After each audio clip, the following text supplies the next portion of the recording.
How's it going, guys? So this evening I decided I want to do a quick night run at Ormeau with Ben. So I'm just gonna go over the car, make sure everything's in spec after the last vlog, make sure none of those bolts I've taken care of are loose, but otherwise, yeah, should be a fun little night run. Haven't been to Ormeau in over a year now, so yeah, keen.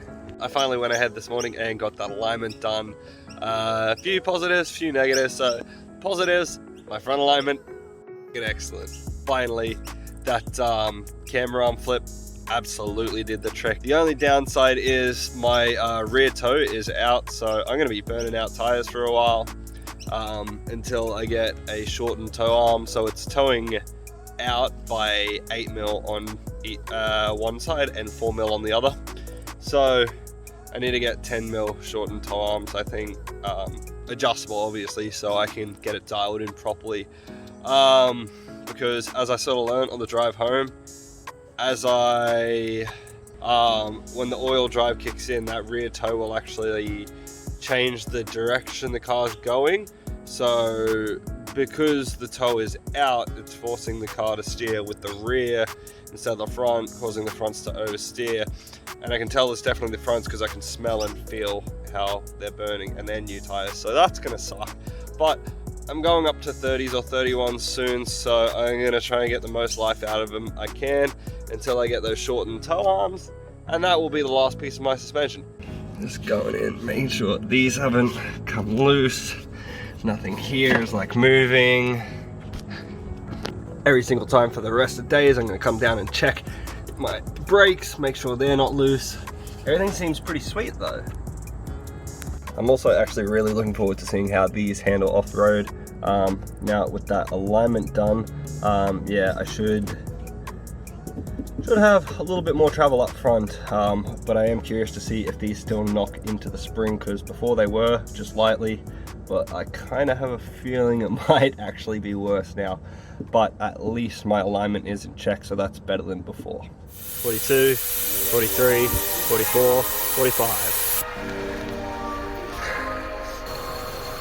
I gotta be careful around water too, because I still don't have my snorkel piped up.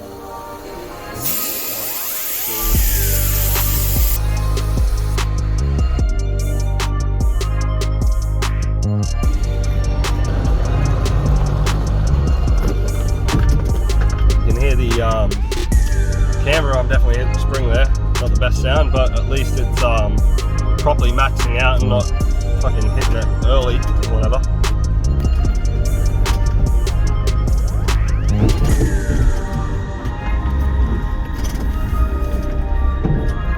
God, that camera hitting a strut sounds awful.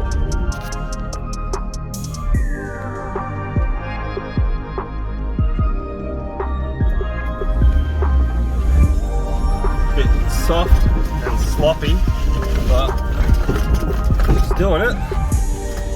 Hitting the fucking spring a lot with that camber arm. I'm not sure how I feel about that. I might have to give that a look once we get to the top of this hill.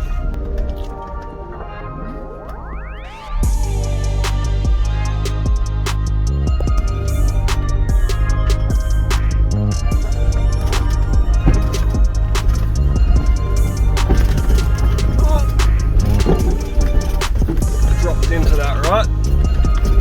Well, let's straddle this motherfucker. Okay.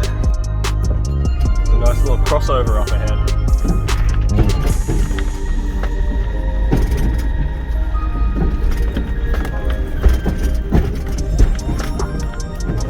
Oh.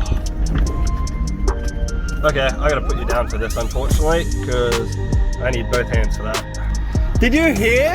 Every fucking bump I hit just dong, dong, dong. Looks fine. Damn. Oh, that's fucked. We're not getting down that, dude. We got a lot. Oh, roughy. Oh, you want to go down the left? I normally come down the right here.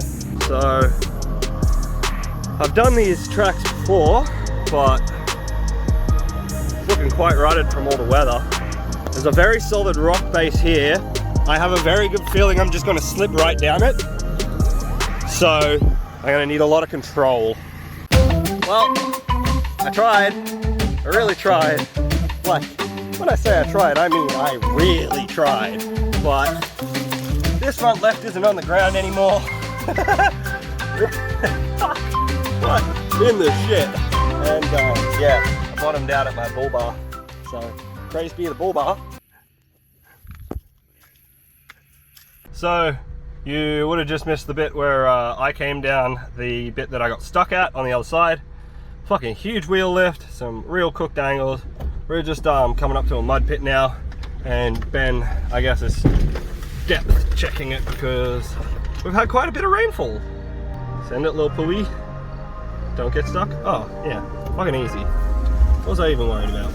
Just fucking cruise it. I still don't have my snorkel piped up, so generally just a little bit concerned anytime I head into mud or water.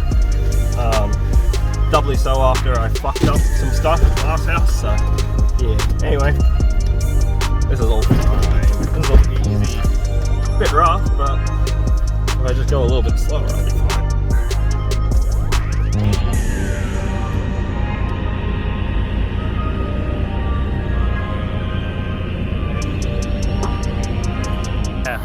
Fuck yeah. So that's pretty much our night run done. Strobe disco. Yeah. Got some mud in, got some water in, got some hills in. Oh no, it doesn't wind down. Do you have an interior light? No. Oh man. I got nothing. Well, yeah, we've done it. We're gonna head out. This is the exit way. Yeah, what a fucking view.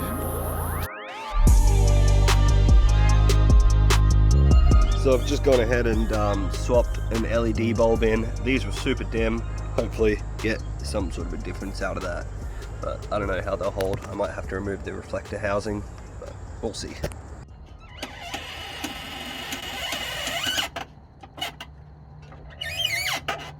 Howdy guys, so I'm back down here working on the handbrake bracket. So after a little bit of time, it's really not coming up to scratch. It just does not hold on hills. I was going to get another one made, but I kind of looked at it and I was like, if this has to fit around the cable, right, and I can fit it there with space on the side, I definitely have enough room to drill out another hole. So I'm going to do that, and I'm going to see how it holds, because if that works, I can just adjust inside the cab at the handbrake itself if there's a little bit of slack. But otherwise, yeah, this should actually do the trick, and I'll just recode it, and won't have to spend any more fucking money on this thing because it's already been way too much for a rear disc conversion. I mean, I am doing it my own way, but still, fucking hell. I just thought I'd break out the camera because we're going to be at it a while. My drill is gutless and this is 8mm thick steel, so yeah. Let's give this poor little shit brushless motor a break. So I got about 5mm through with the first bit so far, and I need to go all the way up to 18. This should be fun. This is really taking a while.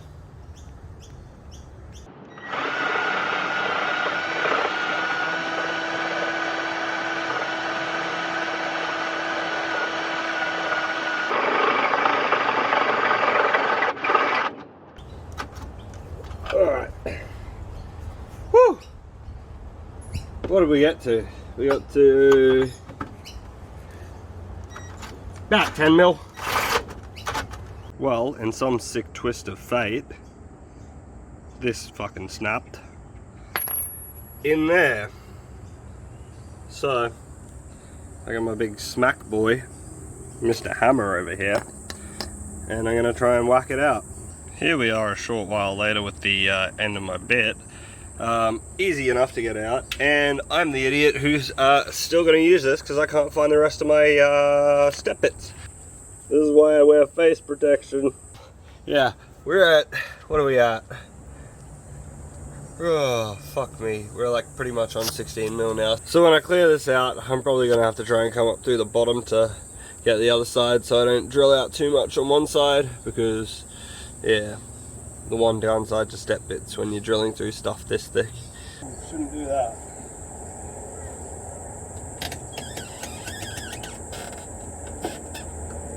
Alright guys, that was an honest awful job, but you can see my handbrake cable is routing in there. I am still going to zip tie it so it's a bit more tucked out of the way, because that is not great. I'm really not happy with how that is. But yeah, it's tensioning better, it's holding better, it's not binding. Now all I need to do is come into the vehicle and adjust it at the handbrake itself. Well, this is probably going to go poorly, but I'm going to try and make my bed platform today because I'm so sick of not having anywhere to sleep when I take this thing places. And I want to be able to just take it places and go. So, fuck it, we're going to try. What I'm doing now, I'm going to cut it in half. They're going to be the side supports that fit here. I'm going to have a back panel across, and that'll be this section. That'll be topped with a 1.2 by, it's supposed to be 700mm, this is 900mm, so I'll need to chop 200mm off it. And then I've got an assortment of other stuff to try and make the rest of it, but I don't know that I have everything, so that probably won't happen. Alright, well that's the first piece cut. I'm just going to flip it, mark that, cut that off, and then I'll have my two supports for the back. So this bit here is what I've got to trim off, that's the excess. I only need 700 out of the 900mm of that sheet. Those two long pieces will go along there, and then I need to make a flat piece for back here that will be along that line, but I'll do that after I get these cut and nailed together and shit. How's it going, guys? Bit of a somber moment here because last night getting back from dinner, you might notice something's not on the front end here. Well, I forgot to put my car in park, and I managed to do a full U-turn down this driveway and hit one of our trees. There's my bull bar there. It's off for a reason. I'll show you a clip now. So I got home, forgot to put my fucking handbrake on, and car rolled down part of the driveway, hit one of the fucking trees, and yeah, can't open my bonnet. Fucking bars crushed in. I literally cannot see where the fuck it bent though, so I don't understand. So standing where the car was, and I found what tree it hit. Yikes. Well, that explains it, because that's a big fucker. Damn, man. That sucks. So yeah, that sucks. Bull bar's all bent out of shape. I can't actually find the spot where it bent, so I can't really bend it back too easily. And even if I did, it's alloy, the integrity of its strength is going to be compromised, so it's not really a great idea to bend it back out. But yeah, I am super lucky that one, it didn't go down onto the road, and two, the rest of my car is all in shape. The battery ended up on its side here. The pod filter got yanked off by the force, and I couldn't actually open the bonnet. So I couldn't put that back on or that back in place, or even know that they were out of place in the first place before I reversed it back up the hill. So I'm really not happy that I drove with that not on, because I don't, yeah. But I couldn't really do anything in that position. There's just, yeah, no other way. Bit unfortunate that it happened, but thankful no one got hurt, and extremely thankful that the car is otherwise undamaged, because it's Christmas tomorrow, man. I don't want to be dealing with my car breaking like this. I'm real demotivated about it, if you can't tell. I was going to build my bed platform today, but I'm just not feeling anything, so just in general a pretty shit way to end what was otherwise a pretty good night. Anyway, I just thought I'd show you guys that, because that's explains why my bull bar is not going to be on there. It's heating up. I'm pretty much done, so I'm going to leave this out because I got some other shit to do later, and I'm just fucking done. Oh, my mood is going to be so sour for the rest of this vlog now. Howdy guys, just picking back up again, doing a bit more on the bed. Oh god, that hurt. Let's get that out of the way. I actually did the back part on Christmas Day, so yeah, didn't finish it. I've got the front part on jack stands just to sort of get the height sitting right. So you can sort of see how it's going to sit. Now, the reason I've got this back piece overhang is so that this can sit on something. I ain't going to need to re-drill it because it's not level, but whatever. Yeah, so I've gone and measured my height. So what I'm doing now is I'm cutting the MDF panel wood base for what I'm going to put my battery bases on, bolt it down to. So that'll be sitting across here. So I'm just cutting the flat base for that now. Coming in, having a look. I need to cut a 35 centimeter long by 27 centimeter tall piece for the center support that will split this bit in the middle. So that'll just be going across there, sort of thing. So I just need to get some additional measurements so I can know what I can use out of my offcuts. So mainly, okay, so I need two 40 centimeter feet for here. So out of the 1.2 meter long, so I'll get 40, 40, and then probably enough for the footwells, maybe, potentially, out of this. Which would be good, because that means I wouldn't have to buy any more wood at all. But we'll just have to see.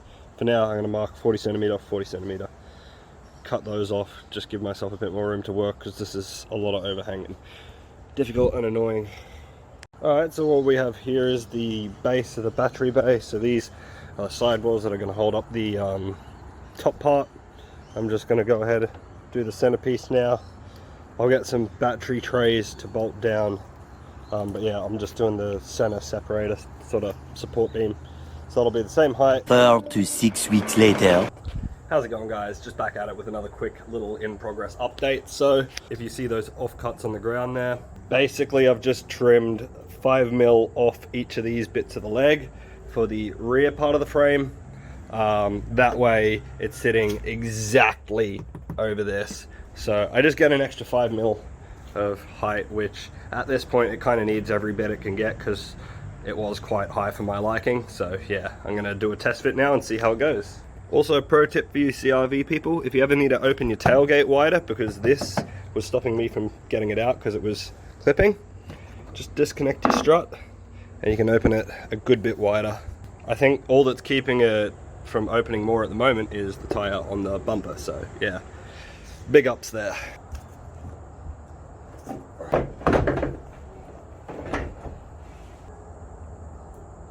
Now, I realize I pretty much never actually mentioned why I wanted to make the bed platform. Aside from obviously having a flat platform to sleep on, one of the biggest things that annoys me with the stock setup where you just lay the seats flat is if you want to take your table out, it fucks up your bed. So the ultimate test to see if this section of the bed fits as it's supposed to is naturally to put the table away while that part of the frame is there. So as you can see, that easily fits in there. The main thing, my table can come in and out. So yeah, functional. Alrighty, and that's that done. So shortened 5 mil all around, sturdied the shit out of it because it was very timid still. Yeah, you can basically just see I used a full length piece for the backboard of the front half. So I'm not sure if you recall my original plans, but down here is where I'm going to have my dual battery set up, because I've got all this room here for cable management. And yeah, I've basically just replaced a 3/4 panel with a full length panel, so 1200 long. So it's got extra rigidity, nice and stable now. There's no more like rattling and squeaking around in the back, which it was doing before. Yeah, just a lot happier.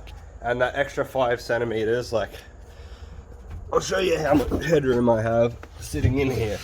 So this is kind of what it's like without a mattress. So imagine you add a 100 mil mattress to the mix there, and obviously that is going to be quite cramped.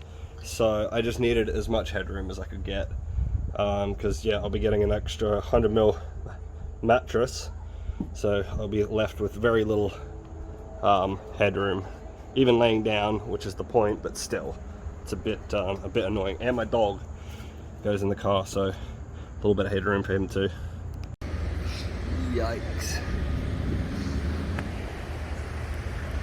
Alrighty, and yeah, as you saw, we were at the tyre shop. I got 2 new front tyres. So, Kumho AT51 Road Venturer, all-terrains, they're going to do the trick. Basically, these are to replace the 2 worn-out Dunlop SP road grippers I had up front. So I've got 1 of those left. I got 3 all at the same time. This is all that's left because that tow out burning the fronts. So yeah, for now, these will get me to camping for my birthday in a week, and obviously just not be dangerous to drive on the road. And then following that, I'll get a set of 31-inch Comforcer Muddies, 5 of them, just whenever I can afford it. However, for my spare, I do need like a 5 or a 10 mil wheel spacer, because I'll come in here and show you. Kind of hard to see, but this like ring sort of line there in the center here that my finger's running across, that is actually from trying to put my spare on and this bolt rubbing on it. So instead of getting a steel like Sunraiser Steely, I'm just going to get a wheel spacer because it's going to be like 20 bucks as opposed to like 80, and it's for a spare. It won't matter that much. But yeah, currently can't actually put that on, which is problematic. Alrighty guys, that'll do us for this one. Thankfully now we are actually up to date with in real life in these vlogs. I think that's the first time I've actually been caught up since starting these, so that's cool. Look forward to next video. We're gonna spend the first half of it kind of fixing a few things, taking care of the last little touches I need to do to the car, and then we'll finish it off with another camping trip. So we're going to Balloomba Creek next video, so that should be pretty awesome. Just a few little maintenance things. My tow arms should arrive tomorrow, so that should save my tires.